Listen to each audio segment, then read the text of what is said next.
Hello students, welcome again. In this lecture, I'll discuss about the nanophysics. In the subject solid state physics, till now we have covered 3 units. Unit 1 में हमने crystal structure को discuss किया था। Unit 2 में हमने XRD methods और reciprocal lattice vectors को describe किया था। यूनिट 3 में हमने सुपर कंडक्टिविटी को डिस्कस किया था, जिसकी की बहुत सारी एप्लीकेशंस आपके आसपास हैं। अब यूनिट 4 में हम सॉलिड स्टेट का जो मोस्ट एडवांस्ड वर्जन है, जिसकी की खूब सारी एप्लीकेशंस अलग अलग फील्ड में, चाहे हम हेल्थ सेक्टर की बात करें, डिफेंस इंडस्ट्री की बात करें या कंप्यूटर के फील्ड की बात करें, किसी भी सेक्टर की अगर हम बात करें तो वहां पे जो सबसे ज्यादा एप्लीकेशंस हैं वो नैनो फिजिक्स या नैनो टेक्नोलॉजी की है। तो ये काफी इंटरेस्टिंग और बहुत अच्छी और बहुत सिंपल ये यूनिट है, क्योंकि आप एक चीज देखो, आपका ये लास्ट सेमेस्टर है, उसमें लास्ट ये यूनिट है, तो यहाँ पे मैथमेटिक्स नहीं है। ये एक इंफॉर्मेटिव यूनिट है जिसके अंदर बस आपको इंफॉर्मेशन दी जाएगी फिजिक्स के कंसेप्ट की और उसकी एप्लीकेशंस की, ताकि आप फ्यूचर में कुछ अच्छा वर्क रिसर्च में कर पाओ। ओके, तो अब हम स्टार्ट करते हैं नैनो फिजिक्स। नैनो फिजिक्स को हम कई बार नैनो टेक्नोलॉजी या नैनो साइंस भी बोल देते हैं। तो जो नैनो टेक्नोलॉजी है, अब नैनो वर्ड क्या है? देखो, नैनो जो है, जब नैनो वर्ड अगर मैं बोलता हूं तो बहुत बच्चों को नैनो कार याद आती होगी। नैनो कार का मतलब है छोटी सी कार, लेकिन फिजिक्स में जो नैनोमीटर है वो भी आप लोगों को पता है। 1 मीटर, यानी जो नैनोमीटर है, नैनोमीटर क्या है? 1 नैनोमीटर एनएम से जो हम लिखते हैं, that is equal to 10⁻⁹ metre, यानी 1 मीटर का आप देखिए वो कितना छोटी यूनिट है। तो अगर हम किसी भी सॉलिड स्टेट के डायमेंशन को 1 नैनोमीटर तक कर दें, देखो 1 नैनोमीटर तक अगर हम चले जाएं तो वहां पे क्या होंगे? कुछ ही नंबर ऑफ एटम्स होंगे ना। तो आपको पता है अप्रोक्सीमेटली जो एटम का साइज है वो एंगस्ट्रॉम में है, तो नैनोमीटर में कितने एटम हो जाएंगे? Around 10 atoms. तो अगर 10 एटम्स तक हम चले जाएं तो वहां पे जो बिहेवियर है उस मटेरियल का वो चेंज हो जाता है। वो बिहेवियर क्यों चेंज होता है बच्चों, वो मैं आपको डिस्क्राइब करूंगा। तो अब अगर मान लो किसी मटेरियल को हम नैनोमीटर तक ले जाते हैं और वापस उसको जोड़ जोड़ के हम बल्क तक ले आते हैं, यानी वापस उसकी नॉर्मल स्टेट में ले आते हैं, तो उस मटेरियल को हम बोलेंगे नैनो मटेरियल। Nano material. और जिस टेक्नोलॉजी में, आप देखो टेक्नोलॉजी, आपको पता है टेक्नोलॉजी क्या है? Technology is the making, usage and knowledge of tools, machine and techniques in order to solve a problem or perform a specific function। तो अगर नैनो मटेरियल को टेक्नोलॉजी में यूज किया जाता है तो उसी को हम बोलेंगे नैनो टेक्नोलॉजी। अब जैसे आपके यहाँ पे जो फिगर में दिखाया हुआ ये नैनो ट्यूब है, ये फ्लोरीन एटम है, ये एडवांस्ड आपके नैनो मटेरियल्स हैं। तो यहाँ पे मैंने फिर वही दोबारा से लिखा है कि नैनो टेक्नोलॉजी क्या है और नैनोमीटर क्या। देखो, अगर नैनोमीटर की आप बात करेंगे तो जिसमें अबाउट 10 एटम्स हैं। जो ह्यूमन हेयर है, जो देखो आपको पता है कि उसकी थिकनेस कितनी होगी, उसकी जो थिकनेस है वो दैट इज अबाउट 25,000 नैनोमीटर। तो अब आप नैनोमीटर को फील कर सकते हैं कि नैनोमीटर कितनी छोटी आपकी विड्थ है। अगर हम नैनो साइंस या नैनो टेक्नोलॉजी की हिस्ट्री की बात करें बच्चों, तो ये स्टार्ट होती है एक फेमस साइंटिस्ट, फेमस रिसर्चर और फेमस टीचर रिचर्ड फेनमान, जो आपके सामने हैं। इनके आप लोगों ने लेक्चर भी सुने होंगे या कुछ बच्चों ने इनकी जो जो लेक्चर सीरीज बुक्स हैं वो भी पढ़ी होंगी। तो इन्होंने एक अपने लेक्चर में बोला था कि there is a plenty of room at the bottom. Bottom का मतलब है जब हम छोटे लेवल पे जाते हैं तो वहां पे बहुत सारी पॉसिबिलिटीज हो सकती हैं। तो 1959 में उन्होंने अपने लेक्चर में ये कोट किया था। उसके बाद 1981 में जो इन्वेंशन हुई स्कैनिंग टनलिंग माइक्रोस्कोप STM, और 1985 में जो डिस्कवरी हुई फ्लोरीन की, क्योंकि एक स्पेशल नैनो मटेरियल है आज के दिन, तो उसके बाद ही नैनो टेक्नोलॉजी ग्रो हुई। और जो टर्म नैनो टेक्नोलॉजी है वो 1974 में फर्स्ट टाइम इस साइंटिस्ट ने इसको नाम दिया था। अराउंड 2000 जो है काफी सारी एप्लीकेशंस आ चुकी थी जिसका कमर्शियलाइजेशन भी हो चुका था। जैसे उस टाइम पे जैसे कार्बन नैनो ट्यूब्स हैं वो यूज की जाती थी फॉर स्टेन रेजिस्टेंस टेक्सटाइल, यानी एक ऐसे कपड़े जो कभी आपके गंदे ही ना हो, तो वहां पे भी नैनो मटेरियल्स का यूज होता है। जैसे सिल्वर नैनो पार्टिकल्स हैं जिसकी जो प्रॉपर्टी है वो एंटी बैक्टीरियल एजेंट वो काम करते हैं। तो इसके बेस पे काफी सारी एप्लीकेशंस 2000 के आसपास स्टार्ट हो चुकी थी। अब अगर हम स्केल को फील करें, आपको पता है कि स्केल जो लेंथ का स्केल है, एक मैक्रो स्केल है जो बड़े स्केल को हम जिसको बोलते हैं, जैसे कोई भी आपके सामने ऑब्जेक्ट आप देखते हैं कि ये एप्पल है या हम खुद हैं या कोई भी आंट है, तो अगर हम छोटे स्केल पे जाते हैं, जैसे हम फिर बात करते हैं माइक्रोफिजिक्स की। माइक्रोफिजिक्स का मतलब है जब हम ह्यूमन हेयर के आसपास की हम बात करते हैं, जब हम बैक्टीरिया की बात करते हैं, तब आपका माइक्रो स्केल है। लेकिन जब नैनो स्केल की हम बात करते हैं, नैनो स्केल पे कब है, जब आप डीएनए के लेवल पे चले जाते हो। जो डीएनए का ऑर्डर है वो 2 नैनोमीटर का है। जो कार्बन नैनो ट्यूब है वो आपकी 1.3 नैनोमीटर पे है। जो एक ये आपके सामने यहाँ पे जो दिख रहा है ना, C60 है फ्लोरीन एटम, जो हम बात करेंगे जिसको बकी बॉल बोलते हैं, तो इसका जो साइज है वो 1 नैनोमीटर है। तो जब हम इतने स्मॉल लेवल पे चले जाएंगे तो फिजिक्स आपकी अलग हो जाती है। तो ये नैनो साइंस का लेंथ स्केल है। अब नैनो स्केल पे क्या होता है, what happens at nano scale. देखो नैनो स्केल पे बच्चों जो बिहेवियर है या प्रॉपर्टीज हैं वो मेनली दो इफेक्ट से चेंज होती हैं। एक आपका है quantum size effect. Quantum size effect क्या है कि जब आप इतने छोटे लेवल पे चले जाते हैं तो जो मैक्सिमम नंबर ऑफ एटम्स हैं, अभी देखो ना, मान लो अगर हम नैनोमीटर के स्केल पे चले गए तो अबाउट उसके अंदर कितने एटम्स होंगे, अबाउट 100 या 500 एटम्स होंगे ना। अगर इतने कम एटम्स उसके अंदर हैं, अब वो क्या होगा, वो सरफेस के ऊपर आने की कोशिश करते हैं, तो यहाँ पे कुछ स्ट्रक्चर में मॉडिफिकेशन होगा जिसकी वजह से उसकी प्रॉपर्टी चेंज हो जाती है। यानी यहाँ पे जो सरफेस एरिया रेशियो है वो बढ़ जाती है और इस इफेक्ट को हम बोलते हैं क्वांटम साइज इफेक्ट। तो अगर ऐसा होता है तो बिहेवियर में तो चेंज आएगा ही।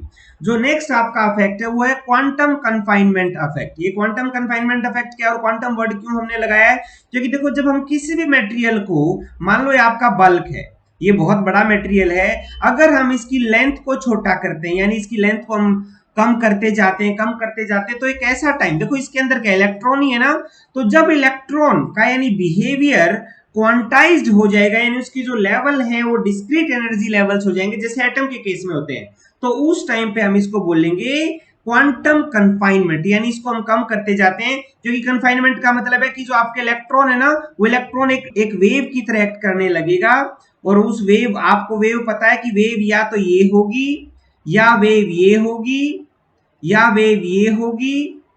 ये हमने क्वांटम मैकेनिक्स में किया था। तो यहाँ पे क्या आ जाएंगे, discrete energy level, n is equal to 1, n is equal to 2, n is equal to 3। तो अगर हम इस लेंथ को डी ब्रॉगली वेवलेंथ से कम कर दें, यानी when this d becomes less than the de Broglie wavelength, then your particle becomes quantized, then the energy levels becomes quantized in that particular direction। तो वहां पे जो एनर्जी लेवल्स क्वांटाइज्ड होंगे, तो तभी हमने बोल दिया कि यहाँ क्वांटम लेवल्स आएंगे, यानी क्वांटिटी ऑफ एनर्जी आएगा, जिसको हम क्वांटम मैकेनिक्स में एक्सप्लेन करते हैं। ओके, तभी इस कन्फाइनमेंट को नाम दिया क्वांटम कन्फाइनमेंट। तो अब अगर ऐसा होगा तो आपका जो इलेक्ट्रॉन है वो कंटिन्यूअस तो नहीं रहेगा ना, तो यहाँ पे बिहेवियर चेंज हो जाएगा। तो अब डिपेंड करता है कि नैनो मटेरियल आपका कन्फाइनमेंट तीनों डायरेक्शन में कन्फाइंड है, या 2 डायरेक्शन में कन्फाइंड है, या 1 डायरेक्शन में कन्फाइंड है।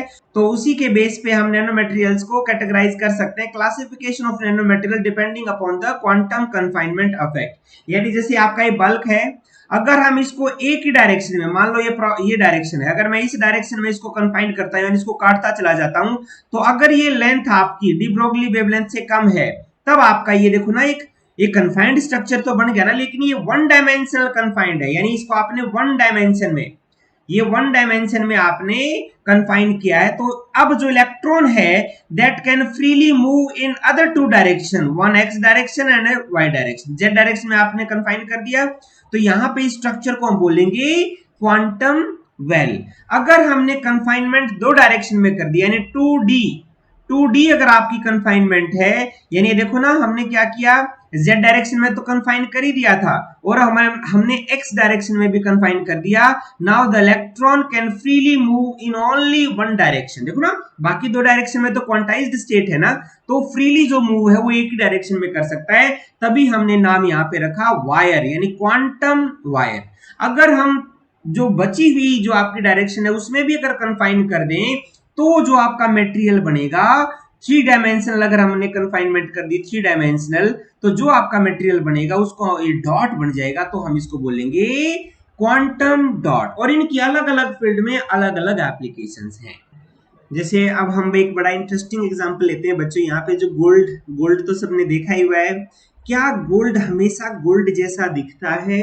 यानी अगर हम उस गोल्ड के छोटे छोटे टुकड़े कर दें, इतने छोटे कि हम नैनोमीटर लेवल पे चले जाएं और वापस उन सारे टुकड़ों को जोड़ दें, तो जो आपका गोल्ड बनेगा वो क्या बनेगा? नैनो गोल्ड बनेगा। तो जो नैनो गोल्ड है, क्या वो गोल्ड जैसा दिखेगा? तो बच्चों जब एक्सपेरिमेंटली किया गया तो ऐसा नहीं, क्योंकि आपको पता है कि दो इफेक्ट जो हमने अभी किए हैं उसकी वजह से प्रॉपर्टीज में तो चेंज आता ही है। तो अगर प्रॉपर्टी आपकी ऑप्टिकल प्रॉपर्टी भी हो सकती है, फिजिकल प्रॉपर्टी भी हो सकती है, तो यानी यहाँ पे जो ऑप्टिकल प्रॉपर्टी का मतलब ही है कि क्या उसका कलर चेंज होगा? तो बिल्कुल बच्चों, जब नैनो गोल्ड बनाया गया, यानी गोल्ड के छोटे टुकड़े करके वापस गोल्ड बनाया गया, जिसको हम नैनो गोल्ड कह सकते हैं, तो उसका जो कलर है वो अलग मिला। ये देखो ना आपके सामने, देखो ये अलग अलग, देखो ना ये जो है 12 नैनोमीटर गोल्ड पार्टिकल्स हैं, क्योंकि जितने छोटे साइज पे जाएंगे उसी में अलग अलग कलर उसका हो जाएगा। तो ये अगर हम 12 नैनोमीटर तक गए तो उसका जो कलर है वो देखो ना, कुछ ये रेड जो है कलर आपको दिख रहा है। अगर हम स्मॉलर लेवल पे जाते हैं और वापस बड़े लेवल पे आते हैं तो उसकी जो प्रॉपर्टी जो है वो चेंज होती है। क्यों चेंज होती है वो हमने बात किया, और ऐसा अलग अलग मटेरियल्स में है। कुछ ऐसे भी हैं कि वो बल्क में उनकी कंडक्टिविटी अच्छी नहीं थी, लेकिन जब हम उसको नैनो स्केल पे और वापस लेके आए, जब वो नैनो मटेरियल हुए तो उनकी कंडक्टिविटी अच्छी हो गई। तो अब नैनो स्केल पे अलग अलग प्रॉपर्टीज का चेंज होता है बच्चों, उनकी फिजिकल प्रॉपर्टीज भी चेंज हो सकती हैं, केमिकल प्रॉपर्टीज भी चेंज हो सकती हैं, ऑप्टिकल प्रॉपर्टीज जैसे हम कलर की बात करें वो चेंज हो सकते हैं, इलेक्ट्रिकल प्रॉपर्टीज जैसे कंडक्टेंस है वो भी चेंज होती रहती हैं। अब मैन्युफैक्चरिंग हम कैसे कर सकते हैं नैनो मटेरियल्स की, जिसको हम फैब्रिकेशन भी बोल सकते हैं। तो देखो दो मेथड है बच्चों, यहाँ पे एक टॉप डाउन अप्रोच है कि हम बल्क से छोटे टुकड़े करते हुए स्मॉलर लेवल पे जाएं, और एक अप्रोच है बॉटम अप अप्रोच कि अगर हम बिल्कुल छोटे छोटे हम एटम से लेके एटम्स को जोड़ के मॉलिक्यूल्स बनाएं, मॉलिक्यूल्स को जोड़ के बड़े मॉलिक्यूल्स बनाएं, क्लस्टर्स बनाएं, और उस क्लस्टर्स की हेल्प से हम नैनो मटेरियल सिंथेसाइज करें। तो दो अप्रोचेज है आपकी, टॉप डाउन अप्रोच और बॉटम अप अप्रोच। जो टॉप डाउन में आपकी अप्रोचेस है, स्पटरिंग है, केमिकल इचिंग है, या बॉल मिलिंग है, या एक्सप्लोजन प्रोसेस है, तो टॉप डाउन का अप्रोच है वो। अगर बॉटम अप की हम बात करें कि जब एटम से मिला के हम बनाएंगे तो उसके अंदर वेपर डेपोजिशन है, लिथोग्राफी है, सोल्जर प्रोसेस है, स्प्रे प्रोलिसिस है, इलेक्ट्रो डिपोजिशन है, या एरेसोल प्रोसेस है, या बायो रिडक्शन है। तो ये अलग अलग प्रोसेसेस हैं टॉप डाउन और बॉटम अप की। अगर हम कुछ मेथड्स की बात करें, जैसे बॉल मिलिंग मेथड है, ये आपका टॉप डाउन मेथड है कि जहां पे हम क्या करते हैं, एक मटेरियल के अंदर छोटी छोटी बॉल डाल देते हैं और उसके अंदर एक मटेरियल डाल देते हैं और इसको बहुत तेज वेलोसिटी से रोटेट करवाते हैं।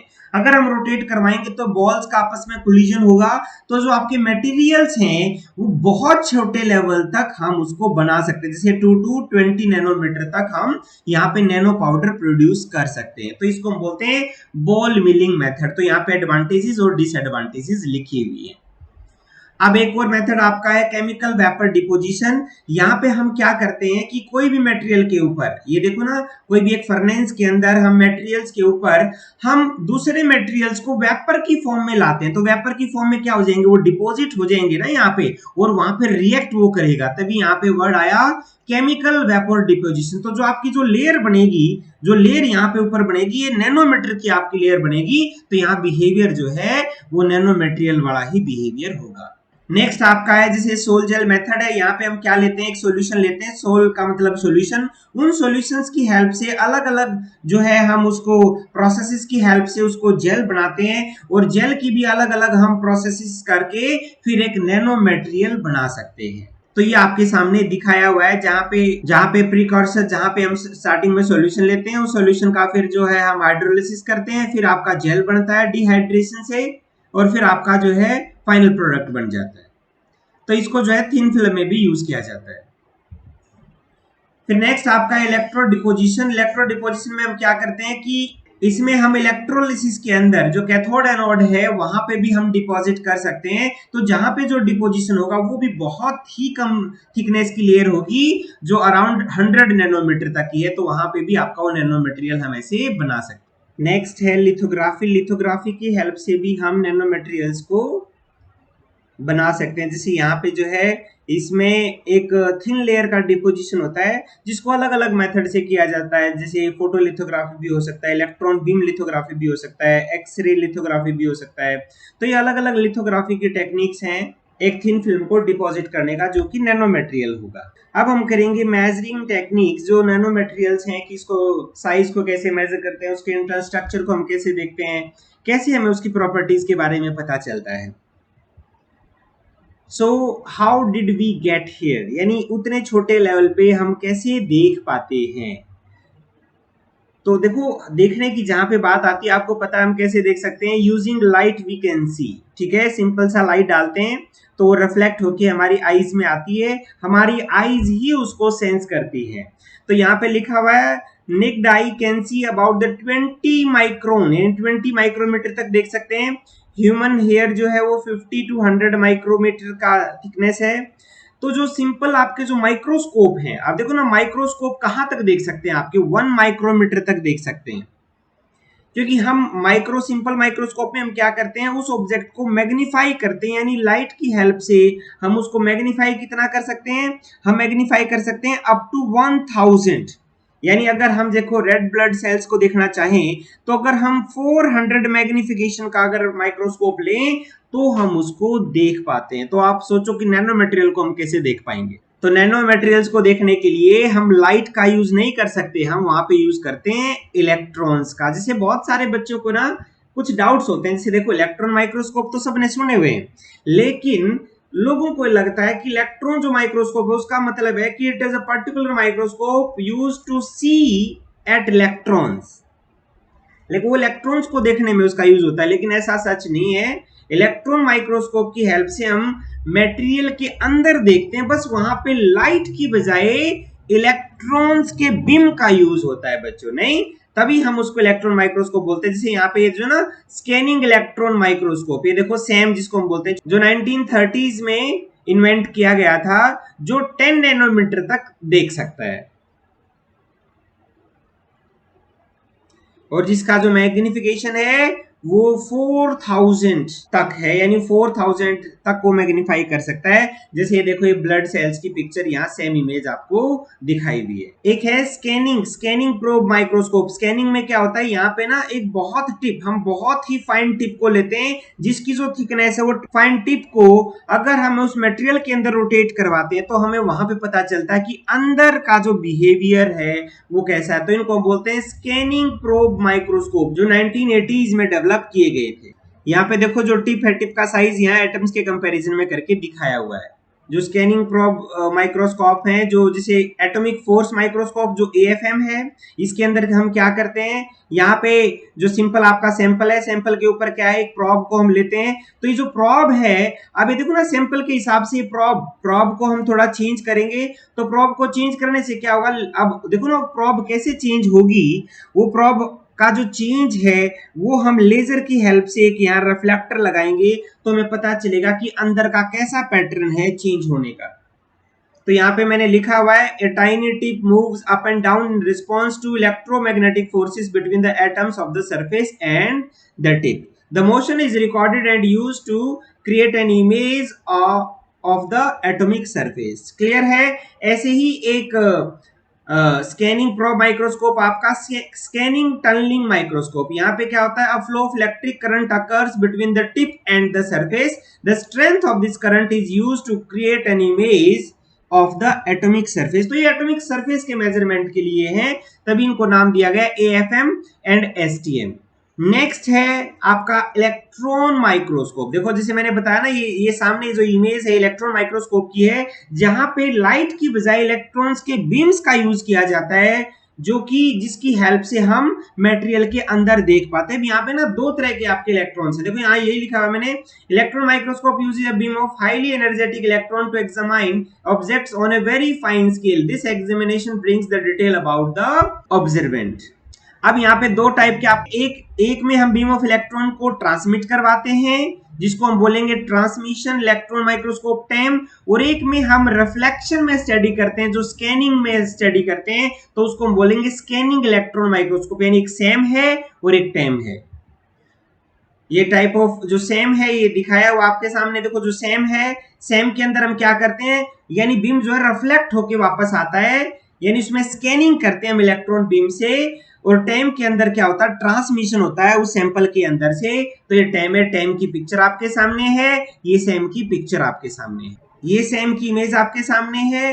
ये जो सेम है, मैंने बताया कि इसमें जो है हम इलेक्ट्रॉन्स के रिफ्लेक्शन को यूज करते हैं। अब यहाँ पे देखो लिखा हुआ इसके बारे में, तो same has resolution 1000 times better than light microscope. देखो ना, उससे भी 1000 टाइम्स ज्यादा इसके रिजोल्यूशन आते हैं। अब अगर हम सेम के अंदर की हम बात करें, तो वहां पे देखो इलेक्ट्रॉन के बीम के लिए इलेक्ट्रॉन गन है, फिर उसको फोकस करने के लिए एनोड या मैग्नेटिक लेंस है, जिसे हम जो सिंपल माइक्रोस्कोप है ना, माइक्रोस्कोप में जो आपके लेंसेस होते हैं, तो वहां पे लेंसेस की बजाय हम यहाँ कॉइल्स का यूज करते हैं, जो इसको मैग्नेटिक लेंस या एनोड यहाँ पे बोल रहे हैं। ठीक है, तो यहाँ पे जो ये फिर सोलेनॉइड स्कैनिंग कॉइल्स हैं, जिसको हम अपनी मर्जी से कम या ज्यादा, देखो ना, स्कैनिंग कॉइल से हम अपनी मर्जी से कम या ज्यादा उसके अपर्चर को कर सकते हैं।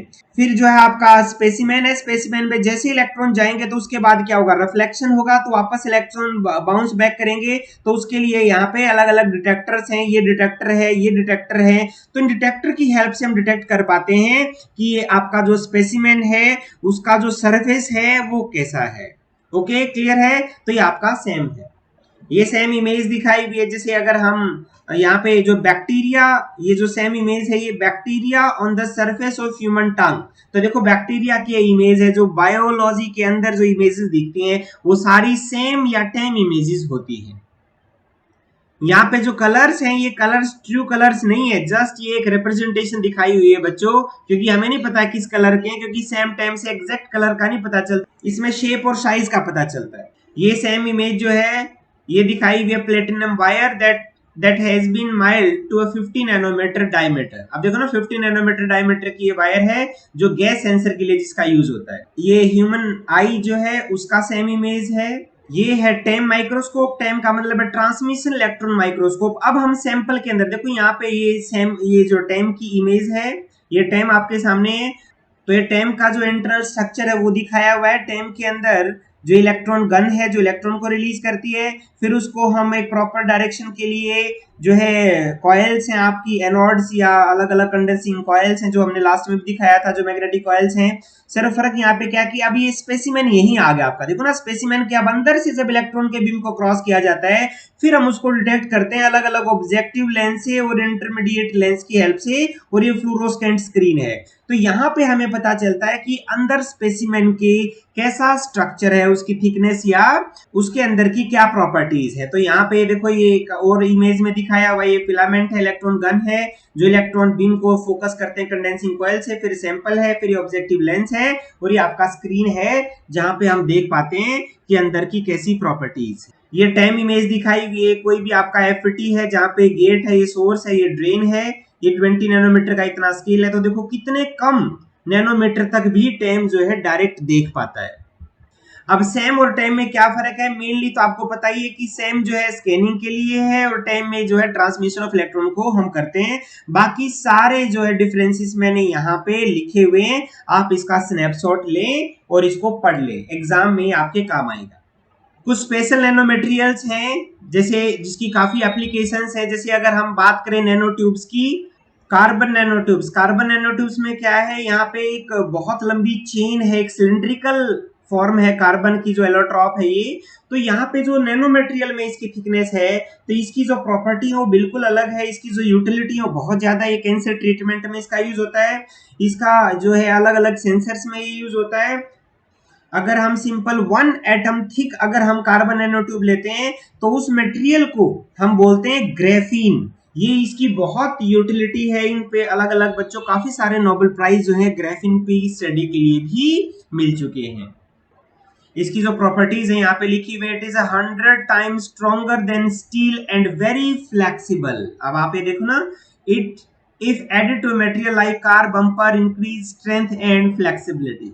तो यही इनकी यूटिलिटीज है बच्चे मटेरियल की। तो जो भी आपका जो साइंस में यानी जो मटेरियल साइंस है, जहां पे हम अलग अलग मटेरियल्स को यूज करते हैं, तो वहां पे देखो अगर हम नैनो मटेरियल उसके अंदर मिक्स कर दें तो उसकी प्रॉपर्टीज कितनी अच्छी हो जाती है।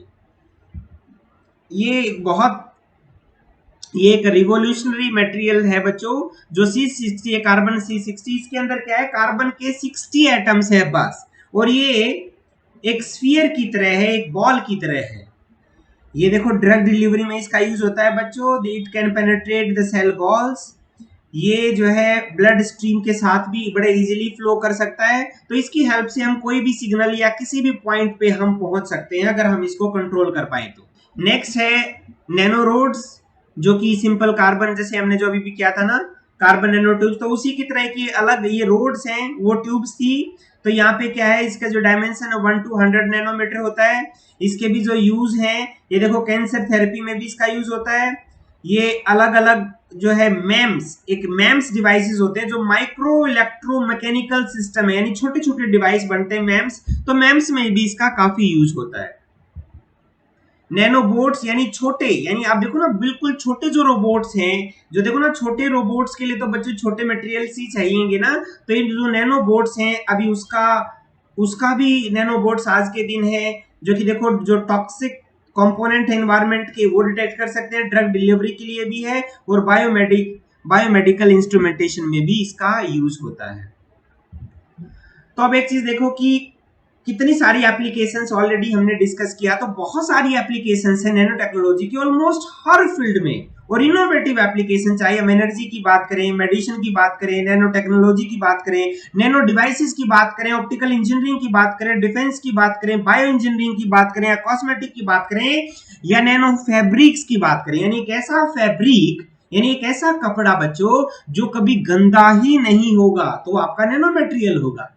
तो अगर हम इसको थोड़ा डिटेल में बात करें, जैसे नैनो टेक्नोलॉजी का जो है कैंसर में क्या यूज होता है, तो हमने अभी बताया ना कि कैंसर में क्या है कि नैनो पोर्शन को हमारे ब्लड के साथ इंसर्ट कर दिया जाता है, और जहां भी जो कैंसर है वहां पे जाके वो चिपक जाते हैं, फिर बाहर से हम सिग्नल देते हैं, उसका टेम्परेचर बढ़ जाता है और वो उस ट्यूमर को बर्न आउट कर देते हैं। क्लियर? ऐसे ही जो फैब्रिक में जो नैनो टेक्नोलॉजी है, देखो यहाँ पे दिखाया हुआ है कि अगर जो फैब्रिक है, अब एक ऐसा अगर फैब्रिक बनाया जा सकता है कि अगर आप चाय भी गिराओगे ना तो उस पे एब्जॉर्ब नहीं होगी, यानी वो गंदी नहीं होगी। तो यहाँ पे देखो लिखा हुआ ना, spill and dirt resistance material. Mobile technology में भी इसका काफी यूज किया जा रहा है आज के दिन। जो इलेक्ट्रॉनिक्स में भी देखो ना, जो चिप है आपकी, या जो प्रोसेसर है, या जो मदरबोर्ड है, उस पर जो हम फैब्रिकेशन करते हैं मटेरियल्स की, तो जो वहां भी नैनो साइंस का काफी यूज है, आपके सामने इन अलग अलग इमेजेस में दिखाया हुआ है। ऐसे ही अगर हम कंप्यूटर टेक्नोलॉजी की बात करें, तो जो स्पीड होगी बच्चों आगे आगे, और जो स्टोरेज कैपेबिलिटी होगी, वो नैनो साइंस की वजह से ही हो पाएगी। यानी जहां हम जब क्वांटम कंप्यूटर की बात करेंगे तो वहां पे भी नैनो मटेरियल्स का यूज होगा। अब जो पॉसिबिलिटीज है वो फ्यूचर में जो पॉसिबिलिटीज लिखा हुआ है नैनो टेक्नोलॉजी में, take it possible to manufacture lighter, stronger and programmable materials required less energy to produce than conventional materials, and that promise greater fuel efficiency in land transportation, ships, aircraft and space vehicles. The future of nanotechnology could very well include the use of nano robotics, जो हमने बात की। These nano robotics have the potential to take on human tasks as well as the tasks that humans could never complete.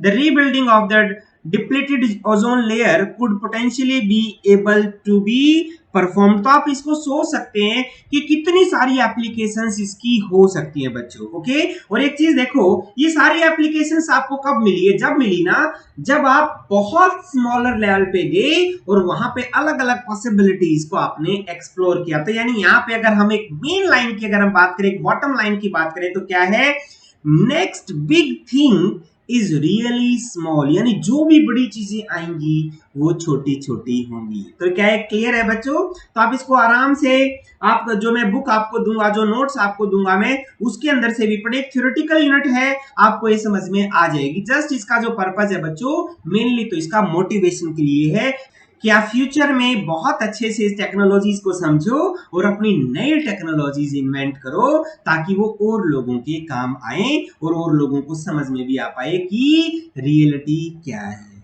Okay बच्चों, okay, all the best, bye.